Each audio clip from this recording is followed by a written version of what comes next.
Farm 5 is located in Nakonge Village, Butalang Town Council, Nakaseke District. It has got environmentally controlled houses. There are 4 of the kind. Our houses are 20 meter width by 120 meters length. I'm Coyote Michael, Farm 5 manager, HMH Rainbow Limited. At Farm 5, we do commercial broiler rearing. The biosecurity policy is very paramount on the farm. It starts from the gate. We have the tire dip at the gate. We do the spraying of the vehicles at the gate. The farm is perimeter fenced with gates. At the same time, we have the shower block. In the shower block, where visitors and the staff, as they come in the farm, they take a shower, they change into campaign work attires, the gumboots, the overalls, the headgears, before they proceed to the farm. We try to kill any microorganism that can infect our birds. In our houses, we have 2 foot dips. The first dip, you dip in your gumboot properly to ensure that it is properly immersed and washed. As you enter our houses, there is a control room. Our controller is more of a computer. We program it. In its programming, we put there the ventilation, the temperature, because it's connected to the temperature sensors. We have 5 temperature sensors in the house. The humidity levels in the house. The carbon dioxide sensor is also connected there. It's programmed. Lights are also there, the automatic. It has got the feeding system. It has got an alarm. The principle of operation of everything in the house is controlled from there. Still at the unit, there is some sanitizer. You have to sanitize your hands before you enter. There is another dip where you dip in such that you ensure that you leave much of the organisms outside the poultry unit. We approximately place 20 birds per square meter in our EC houses. Each of them is holding 40,000 birds times 4 housing units. That's roughly 160,000 birds that will grow per cycle. We are in the brooding session. Our birds are at day 1 today. They are still young. They need heat. Temperature is very important to manage in the house. Of course, we have a heat source, our wooden boiler. It blows a lot of warm air into the house to keep the body of the birds warm because they are still babies. They have not grown up the feathers. The boiler is outside the house. It's a wooden boiler, so we just burn wood.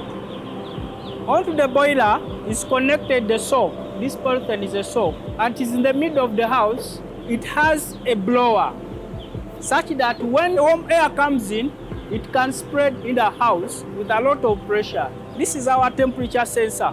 These temperature sensors pick up the temperature of the house, and we see it at the computer. The ventilation will run depending on our set temperature. On the other side, we need the ventilation because we need fresh air in the house. You know, as the chicken grow, their droppings, there's a lot of gases that come in. There's ammonia there, carbon dioxide. So we need fresh air in the house. That's why our fans will go on. We have the vents, we have the tunnel fans and exhaust fans to take out the exhaust gases out to make the environment have fresh air. The kinds of ventilation changes as the chicken grow, as the temperatures also change. So it depends. It's very important to manage the humidity because you have to manage the litter. Once the humidity levels are high, you will not manage your litter well. You always have wet litter in the house. Litter management is very important because if you don't manage your litter properly, your birds will be prone to disease occurrence.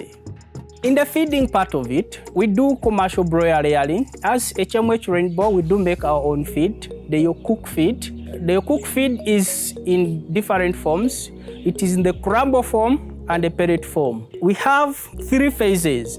We feed the broiler starter crumble feed, and that one we give it for the first 14 days. From day 15 up to 25 days, we go in the growing phase. We give the grower pellet feed, the broiler finisher pellet feed, and that one is given until 35 days or when we are going to deplete the house. So they will be on the broiler finisher feed. When the feed comes to the farm, it is kept in the silos. As you can see, each house has got a silo.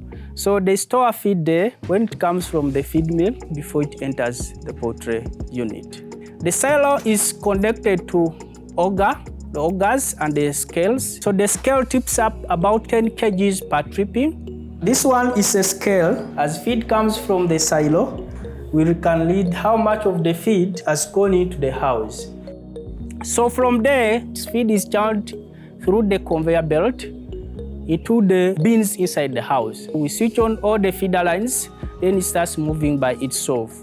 So our role now is to ensure that each feed pan on the feeder line has got feed, and the feed is accessible for that bird, because feed might be there, but the bird cannot access it. So we ensure the feeder line heights are okay.